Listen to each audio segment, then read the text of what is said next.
बुलेटिनच्या सुरुवातीलाच बातमी आहे उद्या होणाऱ्या महाराष्ट्र विधानसभा निकालाची। महाराष्ट्रात पुढच्या 5 वर्षांसाठी कुणाचं सरकार येणार? महाराष्ट्रामध्ये एवढ्या राजकीय उलथापालथीनंतर जनतेनं कुणाला कौल दिलाय?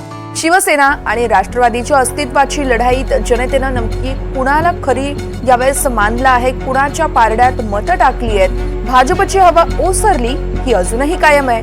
महायुतीतल्या लाडक्या भावांना महाराष्ट्रातल्या बहिणी पुन्हा संधी देणार का, की मग अपक्षच किंगमेकर ठरणार? या सर्व प्रश्नांची उत्तरं उद्याच्या निकालात मिळतील। निकालासाठी राज्यातली सर्व मतदान केंद्रांवर मतमोजणीची तयारी देखील सुरू झाली आहे।